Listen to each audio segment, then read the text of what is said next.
Em tempos de incerteza, uma voz bem treinada é o farol que guia o público através da tempestade. Nossa, que frase bacana para começar. Estamos começando mais um Então Fala, Aê! o podcast do Clube da Fala. E hoje temos uma convidada maravilhosa. Quando eu a conheci, fiquei apaixonada de cara, não somente pelo capital intelectual que ela tem, pela história maravilhosa, profissional que ela tem, como também pela pessoa. Me identifiquei muito, essa sagitariana com ascendente em Gêmeos. Flávia Januzzi!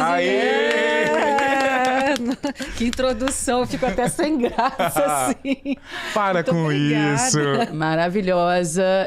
Flávia Januzzi é jornalista, repórter, trabalhou na Globo durante 25 anos. Ela vai contar a história dela e a gente vai trazer aqui um assunto extremamente importante, comunicação e oratória, como é importante a gente saber falar na frente das câmeras, trazer assuntos de alta complexidade, matérias jornalísticas, que é completamente diferente. A gente estava falando sobre isso e tem muito assunto sobre Nossa, hoje vai né? pegar fogo isso aqui. Então vamos aproveitar. Renato, se apresenta, por favor. Perfeito. Eu sou Renato Costa, sou ator, como todos já sabem. Sou professor de oratória, trabalho com teatro e comunicação há mais de 15 anos.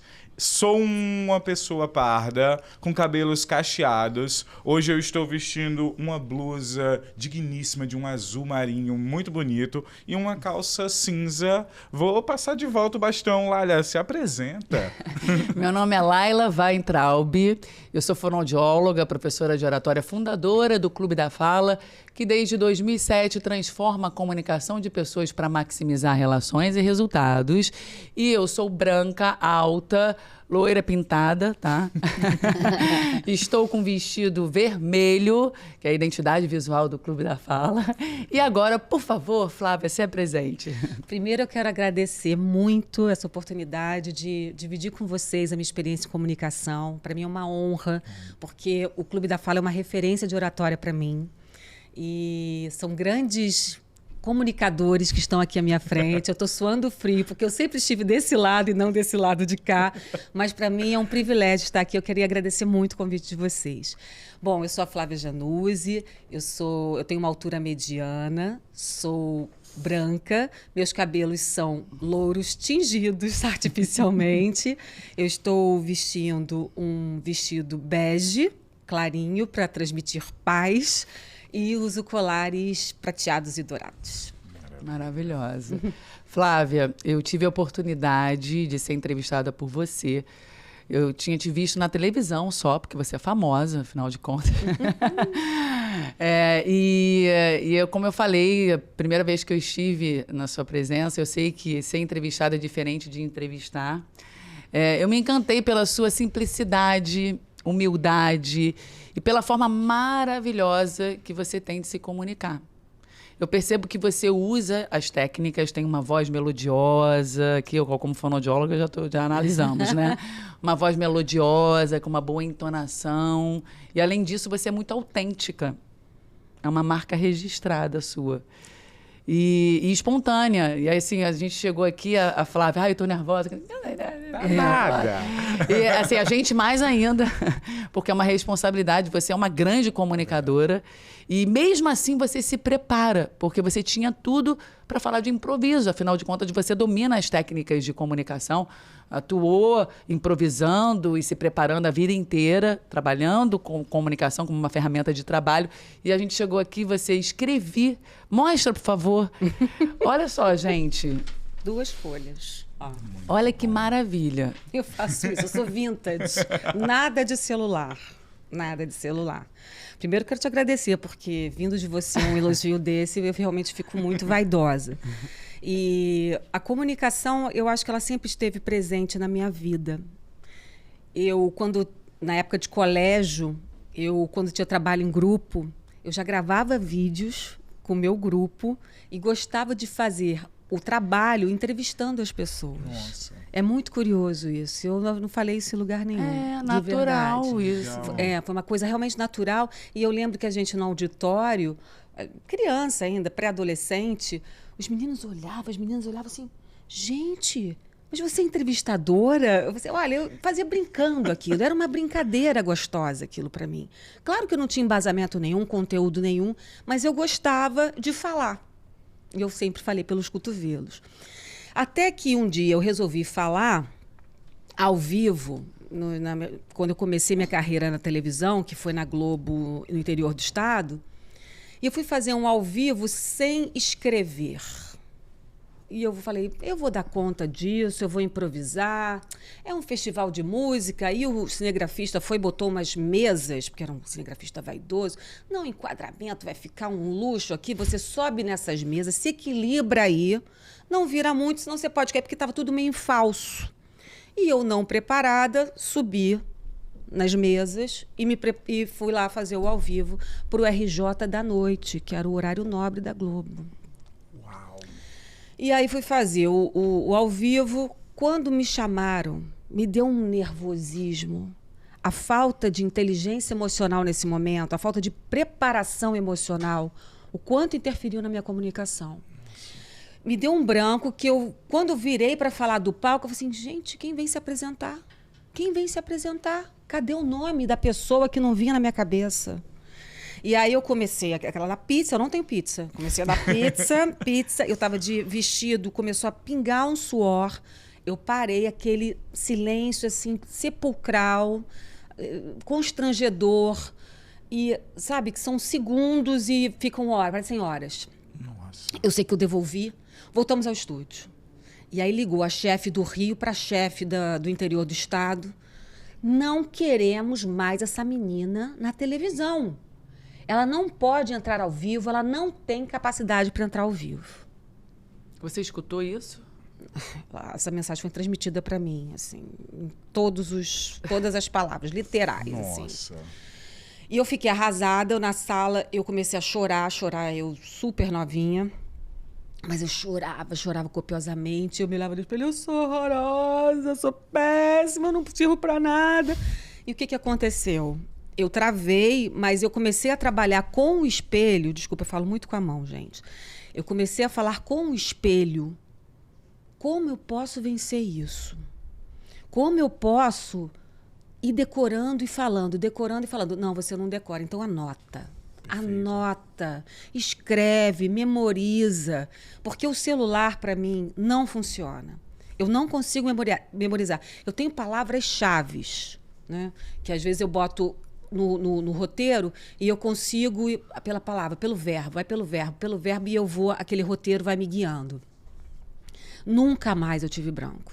Nunca mais. Se eu me preparar, quer dizer, se eu botar um TP, se eu confiar só num TP, para quem não sabe, é um teleprompter, que é aquele textinho eletrônico que vai subindo ali, e aí você fica na mão da tecnologia. Porque se der uma pane, você está ferrado, você não consegue se virar. Então, eu tenho que ter isso aqui, ó, meu plano B. Meu plano B. Flávia, é muito interessante ouvir você falando isso, porque assim, você já fala que foi desafiador começar. E quando a gente vai fazer pesquisa sobre você, eu imagino várias outras situações desafiadoras e eu vou citar algumas aqui. Você foi quem narrou a cobertura da invasão do Complexo do Alemão. Eu imagino o quão desafiador isso foi. Não vou parar por aí. O ataque em Realengo também foi narrado por você. E você entrou ao vivo no meio do caos das chuvas serranas que acontecem todo ano no Rio de Janeiro, mas você foi o pivô dessa cobertura. Eu quero saber, só escrever, só passar isso a limpo para esses momentos tensos, realmente funciona ou você utilizou de mais técnicas para mostrar toda a sua expertise e toda a sua calma para esses momentos? Importante eu relatar esse momento chave da minha carreira, quando me deu o branco, porque dali eu comecei a desenvolver o meu controle emocional. Bacana. Foi dali. Sozinha? Sozinha. Tudo Autodidata. eu aprendi sozinha e na marra, porque era sobrevivência. É um mercado extremamente competitivo, é um mercado agressivo, egóico. Sim. Então, você precisa fazer a sua parte para você sobressair. E o meu caráter nunca foi de puxar tapete de ninguém. Então, tinha que ser por mérito próprio. E então ali eu comecei a desenvolver o controle emocional. Como eu me blindo, como eu consigo me fechar diante de situações extremamente delicadas, desafiadoras, de alta pressão emocional e psicológica, que chegam informações a todo instante, sim, informações novas a todo momento que você precisa atualizar com precisão e responsabilidade, porque qualquer mal-entendido cria pânico, cria desinformação, exato, cria medo, cria instabilidade. Então, você precisa passar com precisão. Na região serrana, quando eu fiz a cobertura das chuvas, que foi em Friburgo, eu fiquei no pior lugar, que eles dividiram as equipes em Teresópolis, Petrópolis e Friburgo. Friburgo foi a área mais devastada. E eu lembro que, na época, nós estávamos no carro, eu, o operador de áudio e o cinegrafista. E, de repente, o trânsito parou. Tinha uma base ali do governo do estado, que a gente sempre ia para lá para pegar as informações com o governador, né, com os secretários e tal. E nós paramos numa avenida principal lá de Friburgo. O trânsito entrou em colapso. Eu falei assim, o que aconteceu, gente? Aconteceu alguma coisa, porque a gente não conseguia transitar pela cidade. Aí começa o burburinho. É arrastão, é arrastão, é arrastão, é arrastão. Uma correria. Não é arrastão. É a represa que ruiu, a cidade está sendo inundada. A primeira coisa que eu fiz foi olhar para a equipe. Eu falei assim, gente, foi bom conhecer vocês. Nossa. Foi isso, foi exatamente isso. Um homem barbado, chorando, eu chorando. Liguei para o meu irmão, porque eu não tinha coragem de ligar para os meus pais. Olha, aconteceu isso. Meu irmão, vai para o morro, sobe o morro, tenta se proteger. Mas uma loucura, uma loucura. E uma correria, os carros se colidindo, carro do Corpo de Bombeiros tentando passar, fim do mundo. Vocês imaginam um cenário de fim do mundo? E ali não tinha como manter a calma. Mas o que aconteceu? Era tudo boato. Nossa. Só que foi assim, por um momento assim, de quase morte. Quase morte. E aí eu fui para essa base. Quando o susto passou, eu fui para a base do governo do estado para entrar ao vivo, para relatar o que eu tinha passado. O que tinha acontecido. Porque repercutiu aquilo. Todo mundo achou que fosse morrer. Imagino. E eu lembro que eu entrei com um rapaz que também não está mais na emissora. Eu não lembro o nome dele, gente. Desculpa, é muita informação na minha cabeça. Eu não lembro. Coitado, mas um colega muito bacana. Mas era de São Paulo, então não era um colega próximo. E ele relatou a mesma coisa, porque ele estava num outro ponto da cidade e eu estava no meio do caos, assim, perto da represa. E eu tive que passar aquela história de uma forma concisa, objetiva e técnica. Perfeito. Mas sem ser fria. Eu tinha que realmente passar com precisão o que eu vivia ali. E sem perder a conexão emocional, que eu acho que é muito importante passar isso para o público. Perfeito. O que eu vivi, o que eu senti, o que as pessoas passaram, os carros colidindo, o corpo de bombeiro tentando ajudar as pessoas e não conseguindo passar. Isso tudo tem que estar na oratória, isso tudo tem que estar no teu relato, porque senão não tem emoção. Comunicação não é só transferir informação, é você passar exatamente o que você está sentindo naquele momento, o calor do momento, o que eu estou sentindo aqui, o que eu estou passando aqui. Está chovendo, não está chovendo, o rio está cheio, o rio não está cheio, eu estou sentindo uma comoção, sem sensacionalismo, né, gente? Porque hoje, infelizmente, a grande mídia vive do sensacionalismo. Mas você passar de uma forma genuína o que você está sentindo, eu acredito que você cria uma conexão realmente verdadeira com o público. E o público vê, poxa, eu acredito no que ela está falando. Legal. Essa conexão é fundamental. Fundamental. É fundamental. E achar esse equilíbrio entre sentir e passar da forma mais clara, sem deixar de se comunicar, de se conectar com as pessoas, é realmente desafiante, né? A gente tem, por exemplo, eu me lembro que eu atendi uma vez um grande advogado tributarista, muito famoso, que já dava aula, discurso, representava internacionalmente uma associação.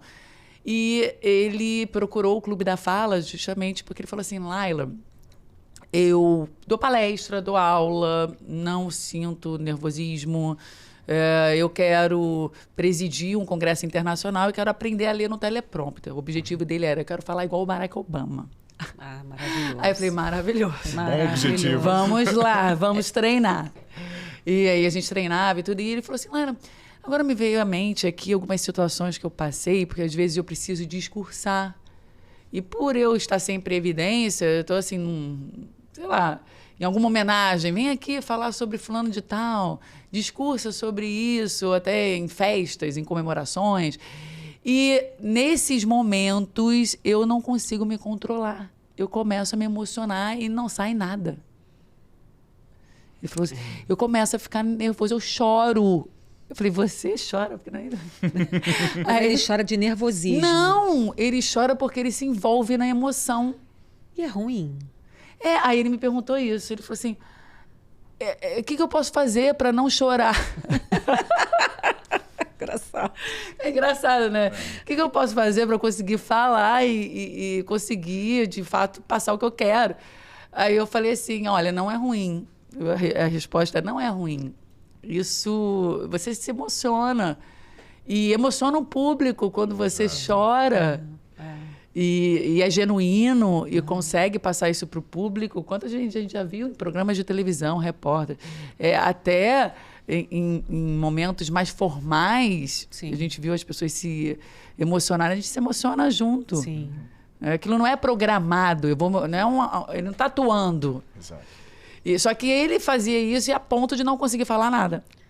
Eu costumo dizer que o riso e o choro são contagiosos. Exato.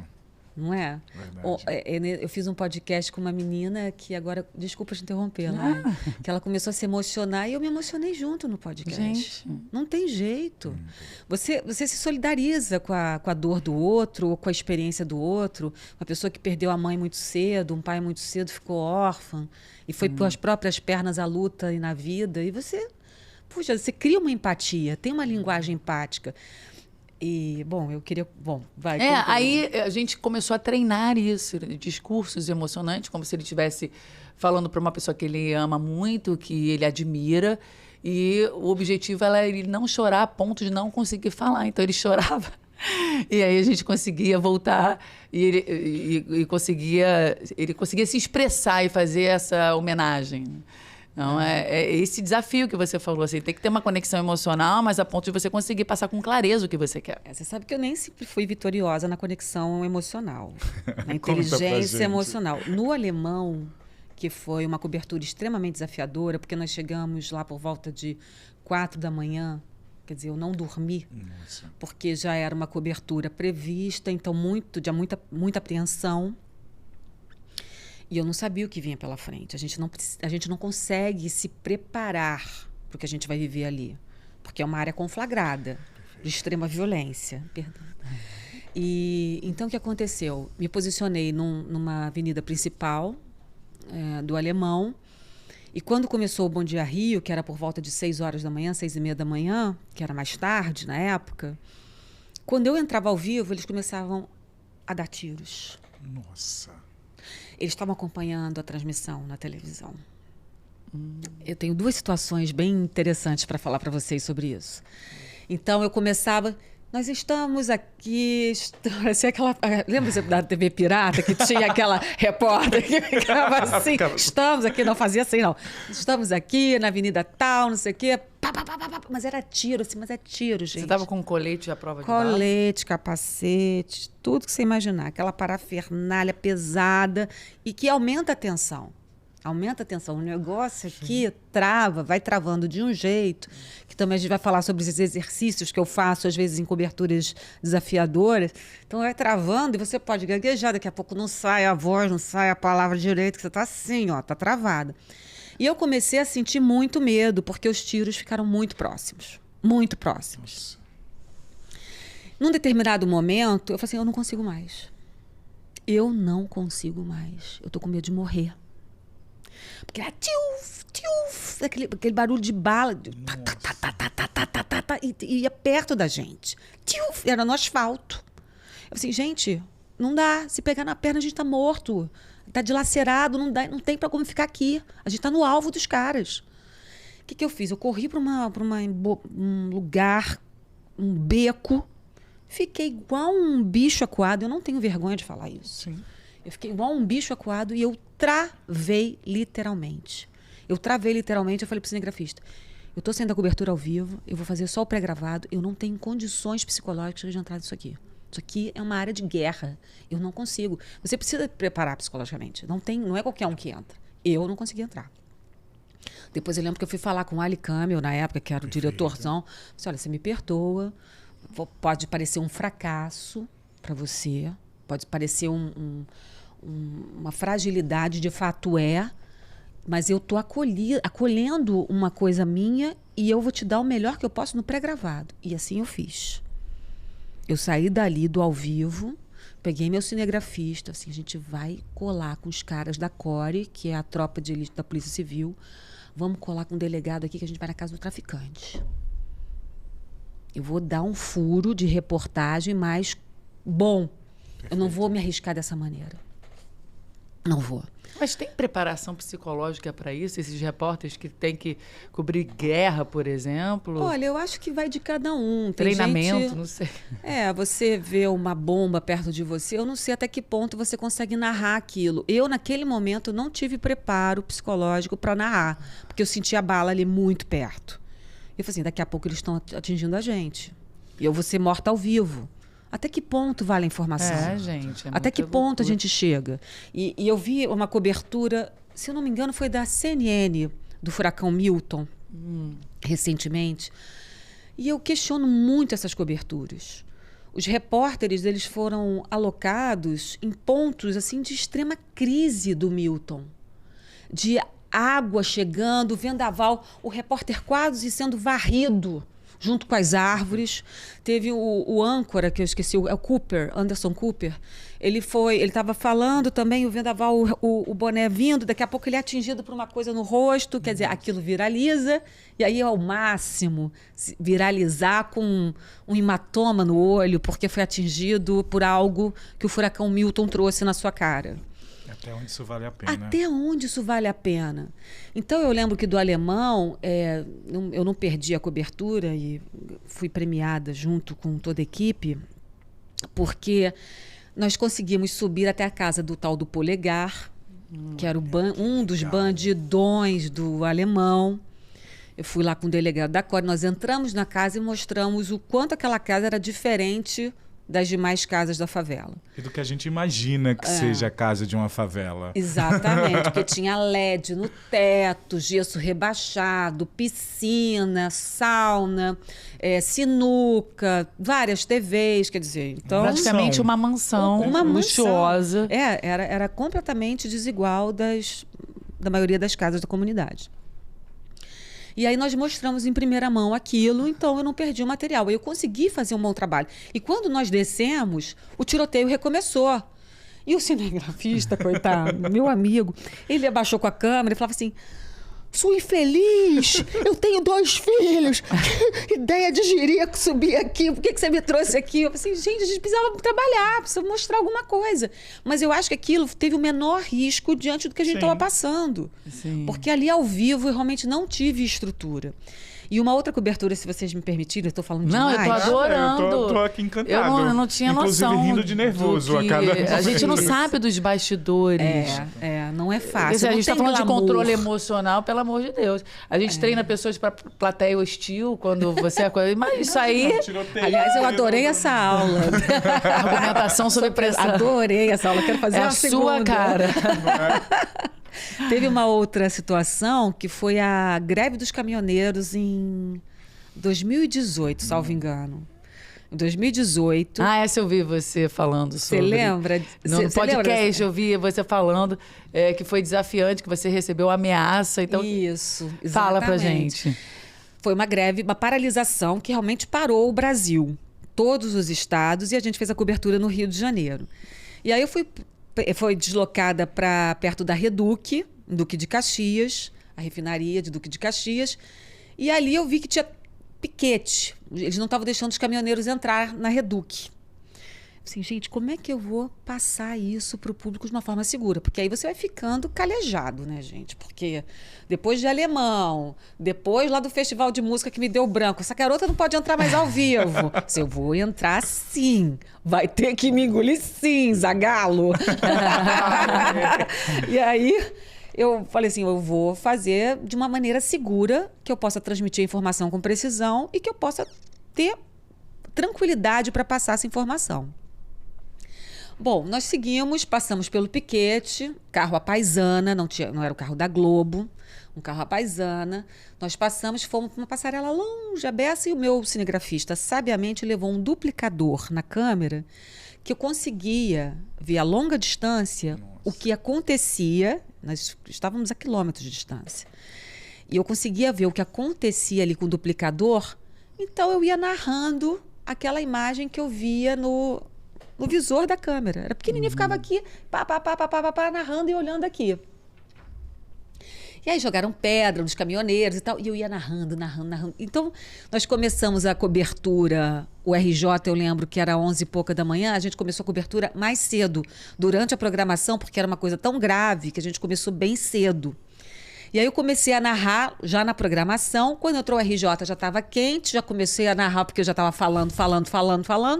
Assim, bota a Janúcia, que a Janúcia está num ponto bom. Falei assim, opa, hoje é o dia. E de lá eu fui até o Jornal Hoje, eu fui até quase 3h30 da tarde. Nossa. De 10 e pouca da manhã, narrando, e sempre me chamando dali. Quando os caminhoneiros descobriram finalmente onde eu estava. Quilômetros de distância, eu só vi aquele grupo chegando com fogo nos olhos, porque eles ficam acompanhando, né, a transmissão da gente. E ali eu fui hostilizada, e o meu cinegrafista, ele com pedra nas mãos, me xingaram de tudo que é nome, falaram que ia matar a gente, pra gente se retirar naquele momento, exatamente. Aí a Globo News, vocês não vão entrar ao vivo pra gente? Vocês não vão entrar ao vivo pra gente? Olha, ou a gente morre, ou a gente entra ao vivo. Então vamos embora e a gente não vai entrar ao vivo. E aí nós fomos embora e eles escoltando a gente até o carro, e eu fiquei abaixada depois no carro, porque eu fiquei com medo de morrer. Nossa. É muito legal, desculpa, Lara, essa coisa de conexão com o repórter, porque enquanto você passava por isso, eu vou contar uma história super engraçada. Eu provavelmente estava no mercado fazendo a maior compra de mercado da minha vida. Porque rolou uma confusão de vai acabar os utensílios, Sim, tudo tá acabando, não vai chegar. Eu entrei em desespero, eu precisava comer, eu sou uma pessoa que tem fome, gente. Eu fui pro mercado, eu fiz a maior compra de mercado da minha vida para sobreviver, porque eu fiquei realmente com muito medo, e você passando por isso. Mas olha a questão da responsabilidade. Quanto se passa a informação. Exato. E quanto a informação ela impacta a vida das pessoas. Exato. A comunicação ela impacta. Eu costumo dizer que a comunicação tem 3 Is. Ela informa, ela influencia e ela impacta a vida das pessoas. Se a gente não tiver responsabilidade e precisão para passar isso com clareza e com calma, porque até no caminhoneiro eu tive que ter calma. Eu imagino. Ali eu tive que ter calma, porque você passa o nervosismo, você fica gritando. Gente, as pessoas não são surdas. Tem os surdos, mas os surdos têm aparelho, né? Então eu vejo esses pastores, né? Às vezes, vai num culto. Gente, Deus não é surdo. Deus não é surdo. O ouvinte tá ali para te ouvir, porque ele quer a informação, ele não quer histeria. Perfeito. Então isso é um exercício que foi diário, porque com sensacionalismo, eu vi que muita gente foi por esse caminho. E esse caminho nunca me agradou. Isso não é agradável para o ouvido da pessoa a longo prazo. Ficar de 10h30 da manhã às 3h30 da tarde. Os caminhoneiros aqui. Não, qual a informação que eu estou passando? De histeria, de pânico. Então vamos passar com precisão. É de colapso? É tensa a situação? É tensa. Mas vamos tentar passar isso com a maior tranquilidade possível. Olha, eu adorei essa história dos 3 Is e vou acrescentar mais um. Inspira. A sua comunicação inspira. Ai, que bom. Eu estou observando aqui, prestando atenção no que você está falando e, ao mesmo tempo, observando a forma que você fala. Como é clara a sua comunicação, a sua voz, a articulação. Os vícios de linguagem saíram completamente. Eu estou exercitando. E você conta a história, o storytelling, assim, de uma forma que a gente fica hipnotizado com o que você está falando. Que bom! E aí, você falou aí de situações que você teve que ter muito controle emocional. E também você narrou outras situações, foi repórter de outras situações, como a vinda do Papa, escola de samba. A gente aqui antes mesmo estava falando de como a gente pode usar a comunicação. E cada exposição requer um tipo de habilidade. Falar na frente da câmera é algo. A gente tem alunos que palestram, mas não conseguem falar na frente da câmera. Tem gente que não consegue passar um conhecimento de uma forma clara e conectiva. Dar uma aula, por exemplo. Palestra, estilo TED Talk, já é uma outra habilidade. E acredito que dentro da reportagem também, você cobrir a vinda do Papa Francisco, ou então numa situação dessa de conflito, você tem que se adaptar, né? Adaptar a comunicação a cada situação. São situações diversas que eu acho que tem um ajuste de oratória nas situações. Por exemplo, o carnaval é uma data festiva, é uma data leve, e eu sempre ia escalada para a bateria, que é o coração da escola de samba. Aquele som ensurdecedor, você não ouve nada do que a pessoa... Gente, a gente não ouve nada. A gente finge que ouve. A gente finge que ouve. Que tá aquele fone do Galvão Bueno, aquele fone. Aí você fica fazendo o tal do lip sync. O lip sync que a gente faz leitura labial. Fica assim, ó. Melancia. Disse, tá. Então fica aquela velhinha da Praça Nossa, sabe? Não, mas dava certo, porque era uma pergunta só, ok, obrigada, e devolvia. Então era assim, é muito festivo.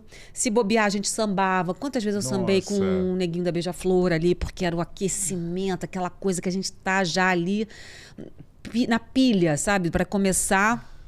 E para descontrair, para soltar mesmo. Então, botava a rainha de bateria para sambar, sambava junto, brincava. É festa. Exato. Isso permite, eu acho que cria conexão. E as pessoas se divertem. A Jaduz é maluca. Ela é engraçada, ela não sei o quê. E ela é doida. Então, se você ficava contida, sem uma coisa mais solene... Não combina. Não tem nada a ver. E ali você precisa gritar. Ou projetar melhor a voz. Porque com o tempo, foram 25 anos, né, gente? Foi muito tempo ali de Sapucaí também. Não, foram 16 anos de Sapucaí. Eu tinha que... No início, eu ia perdendo a voz. Você ficava rouca? Rouca, porque eram 2 noites de transmissão, às vezes 4 noites de transmissão, porque a gente fazia o grupo de acesso também. Mas chegou a ter calos? Não, né? Não, mas eu já fiquei sem voz. Afônica. Afônica. Ficava assim, gritava. 4 noites sem dormir. Nossa. Uma loucura, uma loucura. No final, eu tava assim, morta. Então, assim, eu fui treinando isso, como eu projeto a voz e como eu poupo a minha voz ao longo da cobertura. Porque como é uma cobertura longa, vai até de manhã, eu não ficava de bate-papo. No meio de uma bateria, eu ficava falando igual a louca. Não, acabava aquele ao vivo, eu ficava quieta, ia beber minha água, ia dar um tempo ali, já me preparar para outra escola, mas ficava quieta. Perfeito. Repouso vocal. Repouso vocal total, 0. Não ficava falando o tempo todo. Agora, com o Papa, foi uma situação bem mais solene. Imagina você ter que lidar com a fé das pessoas. Eu encostei no Papa, gente. Uau. Você é católica? Eu sou, a minha base é católica, mas eu sou kardecista. Espiritualizada. Espiritualizada, sou. Mas a minha base é católica, fiz primeira comunhão, fiz tudo, fui batizada, tudo. Independentemente da religião, Exato. é um ícone, né? É um ícone e tem que ser reverenciado. É um homem de Deus, né? Exato. E quem tem fé, eu tenho muita fé. Eu sou devota de Nossa Senhora de Fátima. Eu sou kardecista, mas eu tenho a minha base católica muito forte. E eu lembro que eu estava no meio da comunidade ali, foi em Manguinhos, se eu não me engano, ele chegando em Manguinhos, ele entrou em algumas casas, eu fui acompanhando de longe, porque era um alvoroço, uma loucura. E foi muito emocionante, porque ele foi encostar nas pessoas, eu encostei na mão dele. Ele não encostou na minha mão, não, mas eu encostei na mão dele. Eu disse, eu vou encostar nesse homem, gente. Eu vou encostar, eu tô aqui. E aí, você passar isso ao vivo é bacana. Exato. É uma experiência, não só transmitir quantas pessoas estão presentes, como é que o Papa chegou, se está chovendo, se não está, mas você transmitir algo pessoal, algo que só você viu ali, que só você sentiu naquele momento. Eu acho que isso passa uma coisa quente. Acho que passa uma emoção ali no momento, sabe? E as pessoas assim, pô, eu gosto disso. Bacana. Eu quero fazer uma pergunta para tirar a Flávia um pouco da zona de conforto dela, porque você tem falado muito das situações ao vivo que você passou. Mas eu quero saber de você, como que você recebia essas pautas? Por exemplo, chegava você em casa, você estava preparada para aquela semana, do nada, invasão. Você acha que eu me preparava ao longo da semana? Tolinho. Não. Cada dia era um dia. Não, a gente chegava Quando a gente chegava na redação, é que a gente tinha as pautas. Então, às vezes eu chegava de madrugada no Bom Dia Rio, e a gente chamava que o Bom Dia Rio era 220 volts, era dedo na tomada total. Porque os caras têm que encher o jornal 2 horas e falar assim, olha, tem esse assunto Eduardo Paes, tem esse assunto aqui, tem esse assunto sei lá, de enchente. Então, você fala de 6 assuntos no jornal. E é na hora. E aí você pega aquelas pautas, aí você segue um calhamaço de pauta. É tenso, gente. Não é fácil. Não imagino. É fácil. Eu não tô de mimimi. Você vai na hora e eu falo assim, caramba. E até o deslocamento, às vezes é um deslocamento grande, eu falo assim, opa, vou me preparando. E aí eu faço. Eu faço aqui minha colinha, faço um roteiro, porque eu não quero passar por aquela situação anterior de novo. Então, assim, a gente não se prepara, Renato, ao longo da semana. Gente. Nossa. A gente não se preparava, porque agora eu estou fora de redação. Mas é na hora, no quente da situação. E aprender a improvisar também. Muito, muito improviso. Muito improviso. O tempo todo. Agora, Januse, você falou da facilidade que você tinha, talento comunicativo, vamos dizer assim, e desde a escola você se expunha com facilidade e tudo. Não é uma realidade da maior parte dos jovens, por exemplo. Falar em público é considerado o maior medo da humanidade. As pessoas não se conhecem, não acreditam no potencial da própria comunicação. Não é comum ter uma aluna como você no Clube da Fala, que já fala muito bem e quer somente se aperfeiçoar para fazer palestras impactantes. Geralmente as pessoas têm muita dificuldade de se comunicar. E cada vez mais, eu acredito que a comunicação ela foi se modificando. Não tem nem evolução.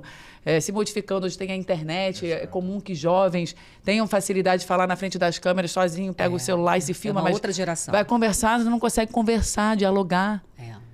É verdade. E aí, que conselho você dá para esses jovens que não têm essa habilidade inata como você teve e que precisa desenvolver a comunicação, até porque é uma ferramenta importantíssima para o mercado de trabalho. Não importa o que você faz, se você vai ser alguém da área de TI, um médico, um repórter, um professor, alguém técnico, até a liderança, precisa saber se comunicar bem, né? Eu acho, Laila, que tem que ter uma base sólida de ética e responsabilidade, principalmente. Eu acho que são valores inerentes assim, para você ter já uma boa comunicação. Porque eu acho que você acaba trazendo clareza para essa comunicação. E eu posso falar pelo jornalismo, que eu vivi, que sempre o meu conteúdo sempre foi sob muita pressão. Eu tinha que entregar muito rápido a notícia, eu tinha que destilar aquela notícia, as notícias chegavam a todo instante, muito, muito, muito rápido, muito intensas, e eu tinha que hierarquizar o que era mais importante. Por exemplo, eu tinha vários flashes, o que eu vou dar de importante nesse flash? O que é fundamental que as pessoas saibam nesse momento aqui? Então, é isso, isso, isso, isso. Então, você botar em ordem, organizar a hierarquia da informação é fundamental. Mas o que eu queria dizer é o seguinte, a escuta ativa. O quanto é importante. Porque a gente, às vezes, está no ao vivo, num quebra-queixo, que a gente fala que é a entrevista aqui no microfone, e está aquele alvoroço de papá, papá, e muito agressivo, porque todo mundo quer ser ouvido. Perfeito. E você, às vezes, não consegue falar e você não consegue ouvir. As pessoas não deixam o outro responder. Então, às vezes, o entrevistado está com uma afirmação importante, o coleguinha já está interrompendo, porque a pergunta dele é mais importante do que a resposta que você precisa. Então, é muito importante fazer a escuta ativa. O bom comunicador, na minha humilde opinião, não é só a pessoa que fala bem, é principalmente a pessoa que ouve bem. Quando você ouve bem, você cria uma conexão genuína. Até a pausa é importante, você ficar... Quantas vezes eu fiquei em silêncio? Porque em função do respeito do que a pessoa está me falando, ou para passar uma reflexão maior do que a pessoa está me dizendo. E a pessoa se sente respeitada, acolhida. É uma comunicação empática.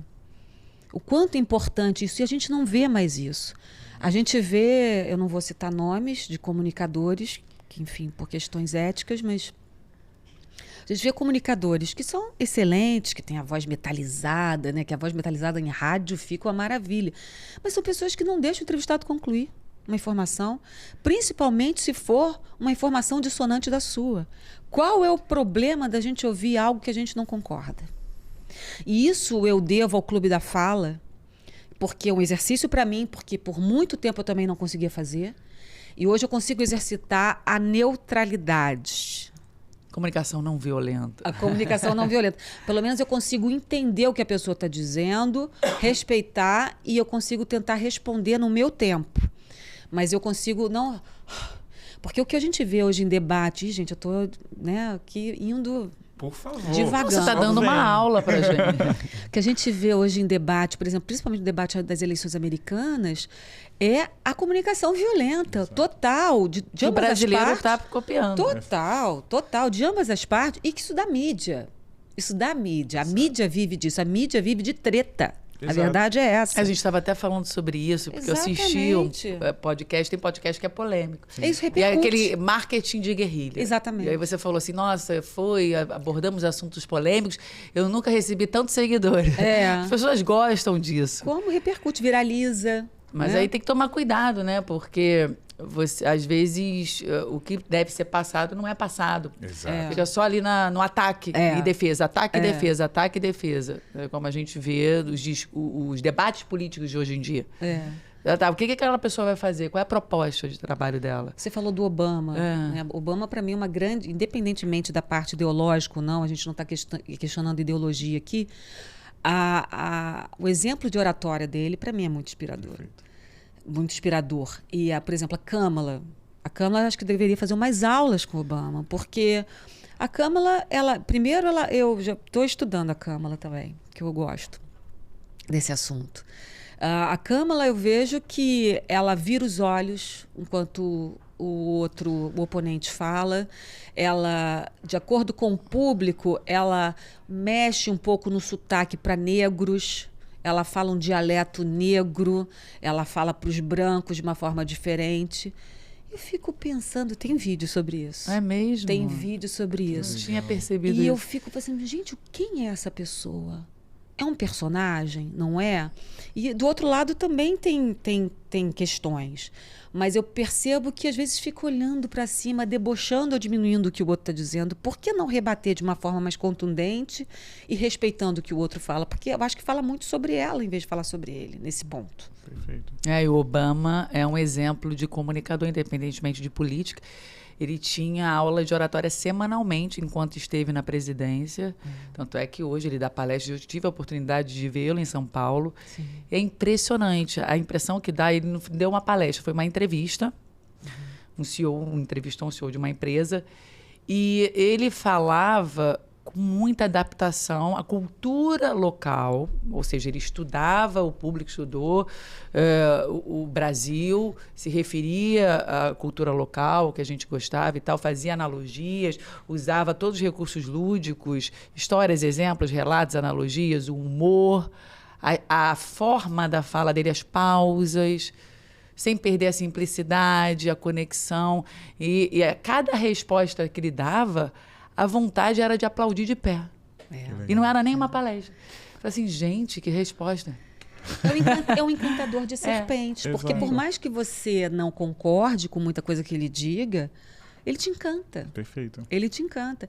Eu acho, bom, a gente vai em questão política, eu não gostaria nem de entrar nessa questão política, mas, por exemplo, a oratória do Obama, que é muito inspiradora, e eu vou no outro ponto, o Netanyahu também. Sim.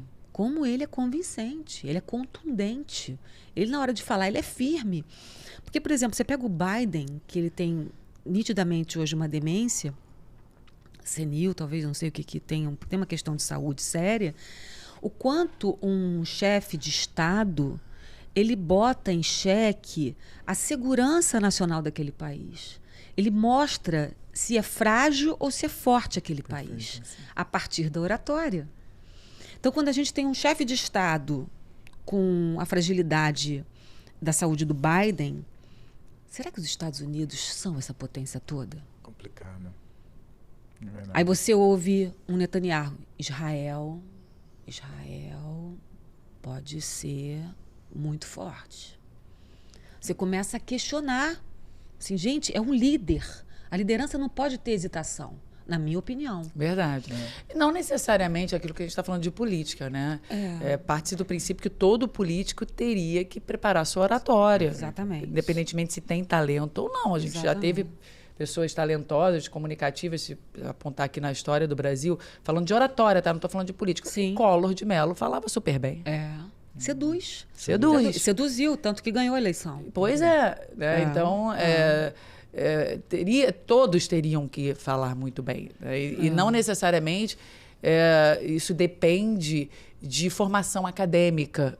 Porque as pessoas acham assim, se eu ler muito, eu falarei melhor, como é o caso do Fernando Henrique Cardoso, um acadêmico, um professor.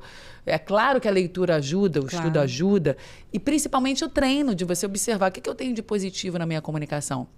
Eu sou uma pessoa que usa o humor, me conecto, eu tenho uma fala clara, eu tenho algum problema de articulação, dicção, a minha voz, o que eu vou valorizar? O que eu preciso melhorar? Não é copiar, eu quero falar igual o Barack Obama. Você pode até ter um modelo, porque você parece com ele. Eu tenho uma aluna que fala assim, Laila, eu adoro a Ivete Sangalo. Quem não gosta da forma dela se comunicar, né? É divertida, ela fala de improviso, ela vai apresentar programa, entrevista, tá muito espontânea. Versátil, multifacetada. Então ela gosta, assim, eu gosto da forma que ela fala. Eu quero copiar alguma coisa dela e tal. E aí a gente está trabalhando isso, mas sempre respeitando a essência da pessoa. Perfeito. Mas é bom ter uma inspiração. Exato. Eu quero muito pegar um gancho. Vou mudar totalmente de jogo agora. Ai. Eu quero muito pegar um gancho que foi falado aqui, que foi citado a palavra-chave podcast. E o Januse Abuse, que primeiramente eu quero muito elogiar esse nome. Está aí. E a gente quer saber, Flávia, como que foi para você o start de mudar de meio de comunicação? Porque a gente sabe que o podcast é um novo meio de comunicação que está atingindo as massas. E como foi sair do meio de comunicação ao vivo, sair desse tipo de entrevista para criar esse conteúdo e mexer com mais pessoas ainda? Foi desafiador, né? Mas é interessante porque eu quis mexer numa gavetinha que talvez estivesse ali guardada. Olha. E eu queria abrir essa gaveta e vamos ver o que eu tenho aqui. Porque a gente sai do factual, da notícia diária, do dia a dia, daquela coisa mais fria, para ir para uma proposta mais conversada, mais fluida, mais leve, mais descontraída, que traga variedade. Então, o podcast me trouxe esse desafio. Eu vou poder mostrar quem eu sou? Eu posso mostrar minha essência? Eu posso mostrar o que eu penso? Eu posso trazer pautas legais? Eu posso fazer tudo. Eu posso fazer tudo. Que bom! Eu não vou falar só de violência, eu não vou falar só de coisas que eu não quero falar. Perfeito. Eu quero falar de coisas legais também. Coisas realmente também que precisem de análise, que precisem de profundidade. Perfeito. Porque o dia a dia, o factual, gente, é tudo um mosaico muito superficial de notícia. A gente fica naquela coisa de mosaico mesmo. E o podcast, eu acho que tem a possibilidade de você trazer profundidade para determinado assunto. Então, eu estou adorando fazer. Eu adoro fazer. Eu tento realmente exercitar a escuta ativa. Porque como eu não tenho mais a pressa de entregar uma matéria ou de dar aquilo ao vivo, que, apesar de ser ao vivo o podcast, eu quero deixar o meu entrevistado à vontade. Não, você deixa. Eu quero Com certeza. que ele se sinta em muito casa. em casa. Eu comi até bolinho de bacalhau.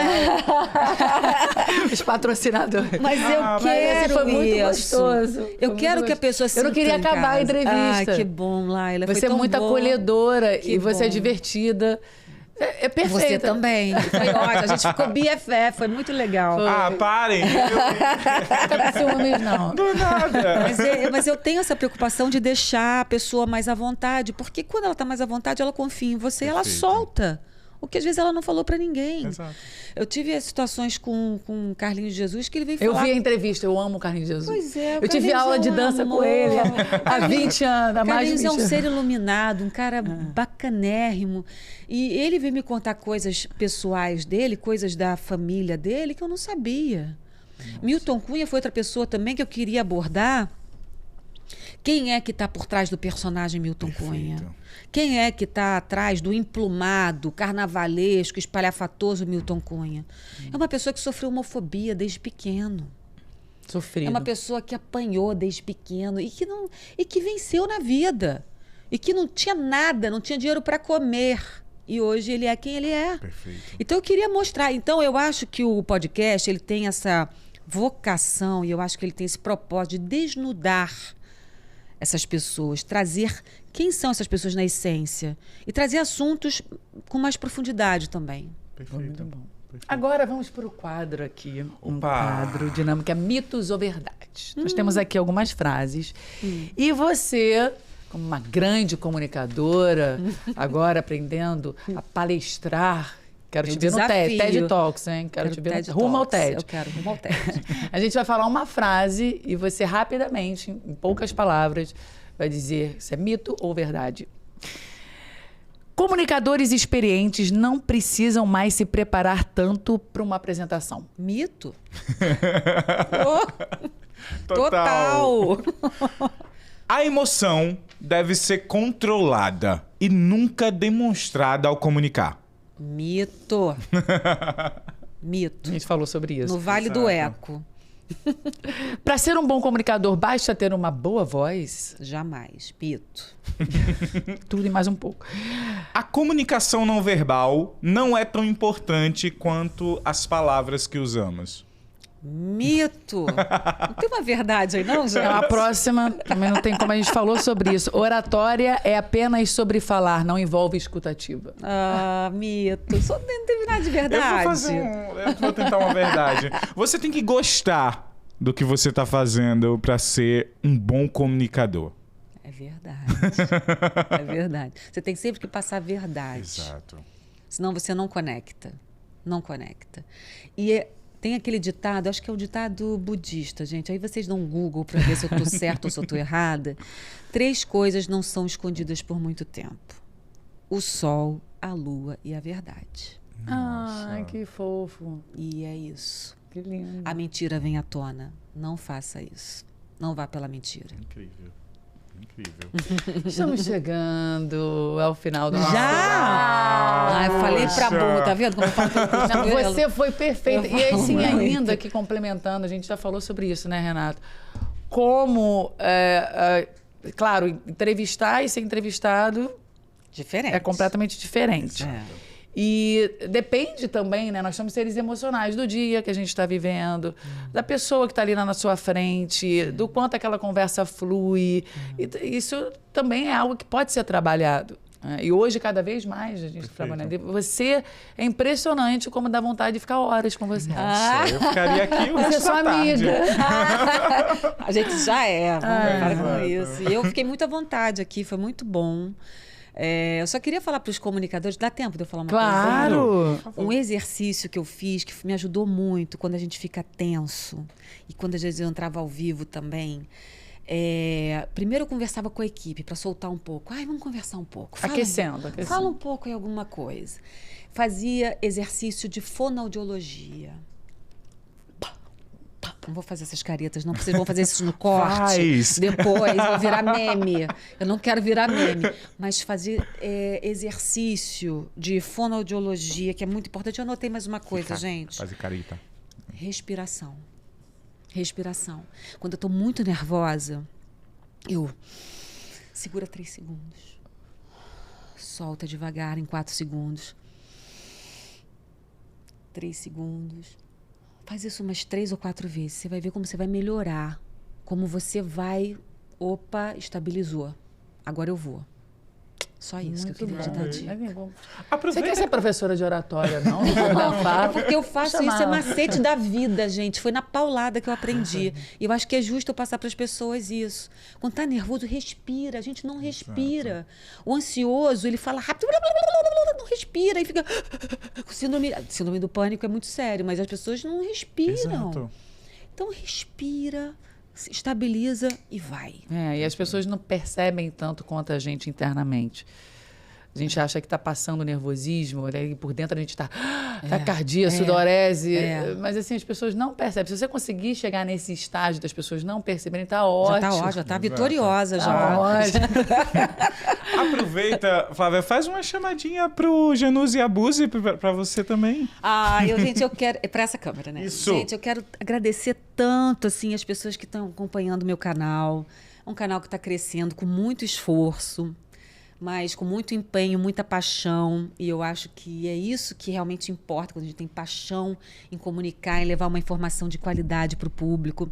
E eu tento exercitar isso semanalmente. Então, estou sempre levando para vocês conteúdos variados, diversos, profundos, de análise e também com leveza. Assistam, vale a pena. Vale muito, gente. Maravilhosa. Eu tô viciado. Tá no meu favorito no Spotify. Que bom. Estamos no Spotify também, exatamente.